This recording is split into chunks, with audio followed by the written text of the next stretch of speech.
Hello दोस्तों, आज की कहानी है उजड़ा मेरा पड़ोस बंटवारा 1947। कच्ची सड़क पर मजहब के सताए हुए लोगों का 4 मील लंबा काफिला नए वतन की ओर जा रहा था। मैं कहीं बाहर से अपने गांव की ओर आ रहा था। मेरी मंजिल से लगभग 2 मील पहले काफिले के बीच में हमारी बस खराब हो गई। सवारियां उतरकर सड़क से नीचे की ओर बिखर गई और ड्राइवर इंजन का घूंघट उठाकर नुक्स देखने लगा। सड़क के बाईं ओर सुस्त गति से बैलगाड़ियां चीख रही थी, जैसे कि पहिए धुरी पर विवश घूम रहे हों। भूखे हांफते हुए बैलों के कंधों पर पूरे पूरे कुटुंब का भार था।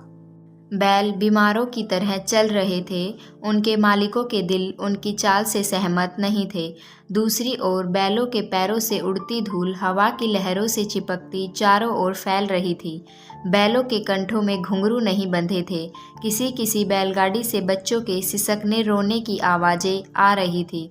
बैलगाड़ियों पर लाशों से भूखे पिंजर बेचारगी से चुपचाप देखते जा रहे थे। उनके पीले चेहरे धूल से धुंधलाए हुए थे। उनकी सड़ी गली जिंदगी पर मक्खियां भिनभिना रही थी और हवा की खुश्क लहरों के साथ एक बदबू वायुमंडल में फैल रही थी। मेरी इच्छा हुई उजड़कर जा रहे लोगों को और एक बार करीब से देख लूं। 2 कदम उठाते ही मैं ऊबड़ खाबड़ में सड़क के दाएं किनारे पर पहुंच गया। अचानक एक तरफ बैलगाड़ियां खड़ी होने लगी।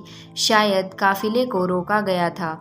मैं सुरमई सड़क पर हो गया और लंबी पंक्ति में खड़ी प्रत्येक गाड़ी को देखता धीरे धीरे आगे बढ़ने लगा। किसी बैलगाड़ी से जब किसी की उदास आंखें मेरी ओर देखती तो मुझे देखते ही एकदम हट जाती। प्रत्येक गाड़ीवान एक बार तो मेरी शक्ल से डर जाता, जैसे मेरी आंखों में उन्हें तलवारें बर्छे चमकते नजर आ रहे हों।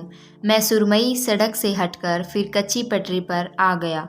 तकरीबन 3 बैलगाड़ियों के बाद अचानक एक गाड़ीवान ने मेरी ओर देखा।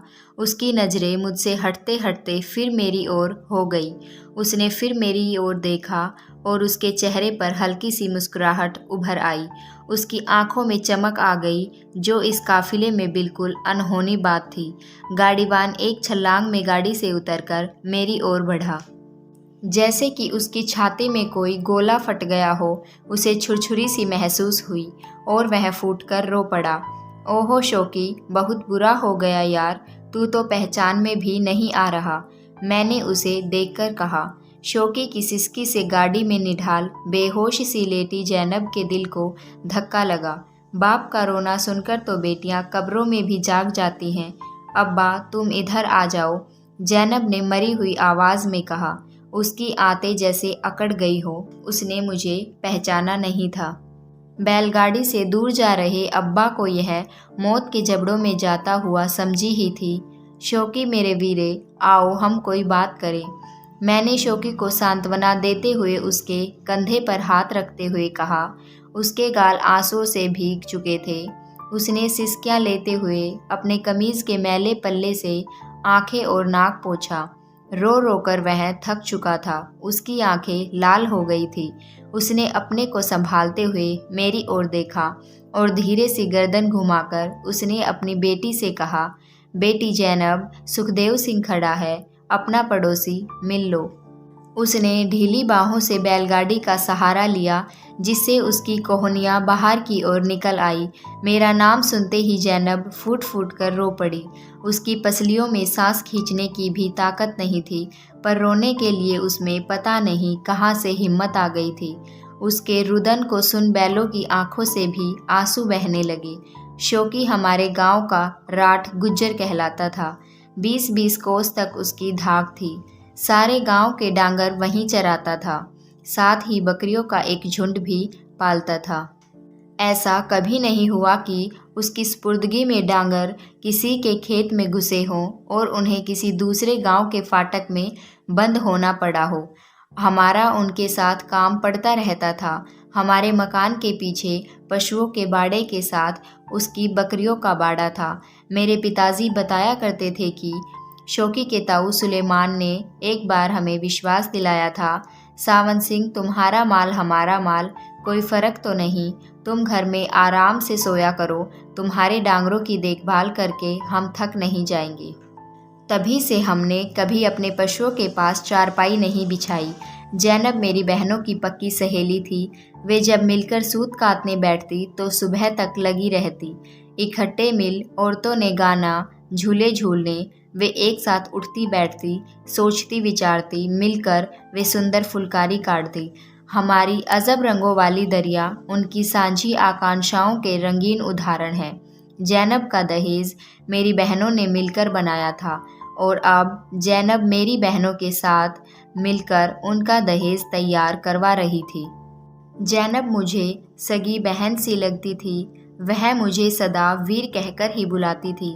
जब कभी वह मेरी किसी बहन से छीना झपटी करती तो मेरे लिए फैसला करना मुश्किल हो जाता। किसका दोष निकालूं, किसको डांटूं। जब उसकी डोली जा रही थी तो उसके रिश्तेदारों के साथ मेरी बहनें भी खूब रोई थी। उनके रिश्तेदारों ने छींट के कपड़े और चांदी के आभूषण पहने हुए थे। उनमें मेरी सादी बहनें अलग लग रही थी, पर आत्मा से निकले दर्दीले विलाप से मैं अपनी बहनों की आवाज़ को पहचान नहीं पाया था। उसके भाई और बाप ने अपनी साधारण पगड़ियों के कानों पर लटकते पल्लों से आंखें पोंछी थी, जबकि वे राठ थे। पर बेटियों को विदा करते समय अच्छे अच्छे तीसमार खां भी ढेर हो जाते हैं। जैनब अपने मामा के आलिंगन में उसके गले से लगी एक अजीब कांपते स्वर में ऊँ करके रो रही थी। इस लय में औरत जिंदगी में शायद एक बार ही रोती है। उसके रोने की थिरकती लय में मेरा दिल डूबता जा रहा था, जैसे नदी की लहरों के बार बार किनारे से टकराने से किनारा धुल जाता है। दो आंसू मेरी पलकों से निकलकर धरती पर गोल बूंदों के रूप में गिर गए थे। वहीं जैनब अब मुझे पराया समझ रही थी, जैसे उसके दिल से विश्वास उठ गया हो। उसके मन में संदेह था। वीर वीर करती हुई भी तो बहुत सी औरतें मारी गई। मेरे हृदय में भी छुरियां चल रही थी। बहन को आज भाई पर विश्वास नहीं रहा। उसी जैनब का हृदय आज मेरी परछाई से भी कांपता था। वहीं विवाहिता जब वापस लौटी थी तो मुझे इस तरह आलिंगन में लेकर मिली थी जैसे अपने भाई जमाले को। अच्छा सुखदेव सिंह, आखिरी समय तुम मिल गए, शौकी ने गले में रुके गुबार का घूंट भरते हुए कहा। बड़ी मुश्किल से उसके गले से आवाज़ निकली। समय का फेर है शौकी, कुछ हवा ही बुरी चल पड़ी है। अच्छे भले आदमी पशु बन गए हैं। सूखी भाई, अल्लाह जानता है, हमने तो कभी किसी का कुछ नहीं बिगाड़ा। हम तो निर्दोष हैं। शौकी की नीचे की ओर लटक रही मूछें कांप गई और उसकी दाढ़ी के बाल ब्रश की तरह अकड़े खड़े रहे, जिसमें धूल का मैलापन झांक रहा था। सच याद आया, नूर, जीना, कैमी गोहर और छोटी मुनिया फाता नज़र नहीं आई। सभी को अपनी अपनी जान बचाने की पड़ गई थी। भगदड़ में बच्चों को कौन संभालता। पीरू डूम के बेटे नज़ीर ने बताया था कि गोरे के खेतों में उन्हें मार दिया, जहां वे टीकरियों से खेला करते थे। शौकी की आंतें जैसे चुपचाप रो दी हों। उसके बंद होठों और ठोड़ी पर गम काँप गया। मैं, जैनब और वह गांव का छोटा बच्चा 3 दिन ईख में छिपे रहे और एक रात जब हो हल्ला कुछ शांत हुआ तो मौका पाकर हम रोजी में जा छिपे। तब कहीं जान बची। खैर, अच्छा शौकी, तेरी जान तो बच गई। सब कुछ फिर से ठीक हो जाएगा। अच्छा शुक्र है उस परमात्मा का, शौकी ने आसमान की ओर अदब से संकेत करते हुए कहा। दूर ऊंचाई पर कौओं की एक पंक्ति उड़ती हुई गांव की ओर जा रही थी।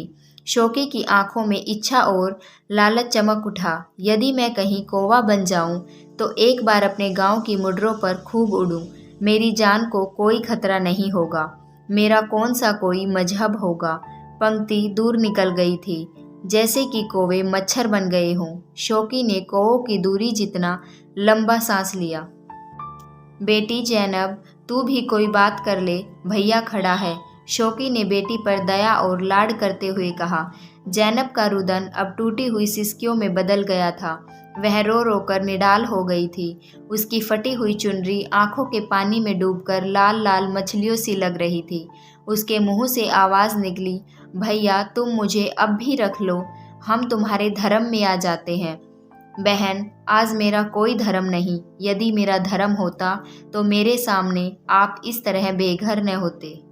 अच्छा भैया। ज़ैनब ने एक पल के लिए आंखें फाड़कर मेरी तरफ देखा, जैसे कि अंधेरे में वह कोई सुरक्षा की किरण तलाश रही हो, पर जल्द ही उसकी अधबुझी आंखों पर धूल सनी पलकें झुक गई। उसका दिल चीख उठा। उसने महसूस किया, बहन को घर की तरफ आते देखकर निर्मोही भैया ने दरवाज़ा बंद कर लिया हो।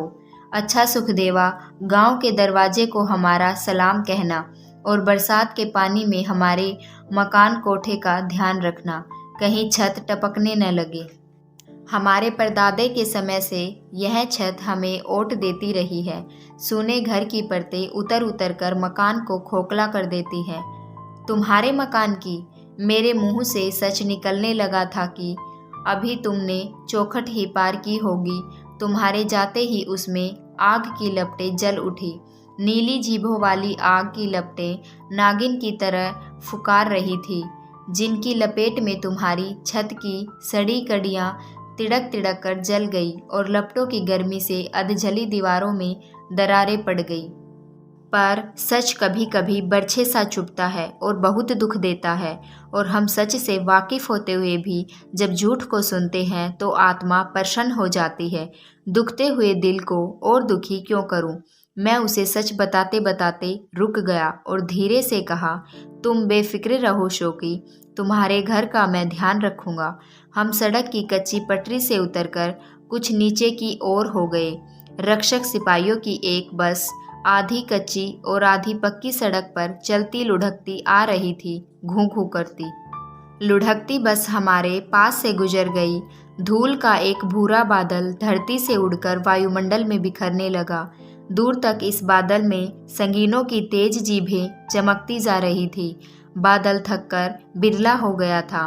धूल की खुशकी धीरे धीरे काफिले पर गिरती हुई जमती चली गई। अच्छा सुखदेवा, अल्लाह ने चाहा तो कहीं फिर मिलेंगे, जिंदा या जरूर मिलेंगे शोकी, तुम चिंता मत करो। मिले बिना अपना काम नहीं चलेगा, आखिर हमें एक होना ही पड़ेगा। पर मुझे तो आशा नहीं। तू तो बावला है, नाखूनों से कभी मांस अलग नहीं होता। यह तो सब अंग्रेजों की चाल है, हमें भड़काकर भूतहा बना दिया। भाई ने भाई का पेट फाड़कर चिथड़े कर दिया। चलो भी, ससुरे कैसे मेंढकों से उलझकर अलग हो जाते हैं। काफिले के साथ साथ पैदल गश्त कर रहे फौजियों ने, जिनके कंधों पर सफ़ेद जीभों वाली बंदूकें थीं, सड़क के किनारे बैठकर घास उखाड़ रहे लोगों से कहा, जो काफिला रुक जाने पर अपने बैलों के पेट भरने के लिए घास उखाड़ने लग जाते थे। धीरे धीरे काफिला सरकने लगा। बैलों ने फिसलने वाली सलेटी सड़क पर अपने पिछले खुरों को अड़ाकर अपनी गर्दनों पर पूरे कुटुंब का भार खींचा। दम लगाते बैलों की आंखें चौड़ी होकर जैसे फटने लगी हों। गाड़ी के पहिए धरती में धंसे जा रहे थे। निर्दयी गाड़ीवानों ने बैलों की पूंछों को मरोड़ा और उनकी जांघों के बीच अपने डंडे को चुभाया। पहिए विवश हो घुरी पर घूमने लगे। गाड़ियों की पसलियों से निकली चीख पहिए से निकली चीखों के साथ मिल काफिले की समूची चीख बनने लगी। शोकी एक छलांग में बैलगाड़ी की गर्दन पर जा बैठा। बैलों की सफ़ेद पूंछों के उसने कुंडल बना दिए। उसने अपनी लटक रही टांगों के अंगूठे बैलों की जांघों के बीच लगाए।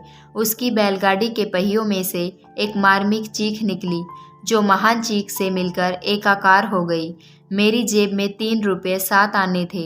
1.25 रुपया मैंने किराया देना था। मैंने चलते चलते 2 का नोट ज़ैनब की हथेली पर रख दिया और उसकी पतली और सूखी उंगलियों को बंद करने लगा।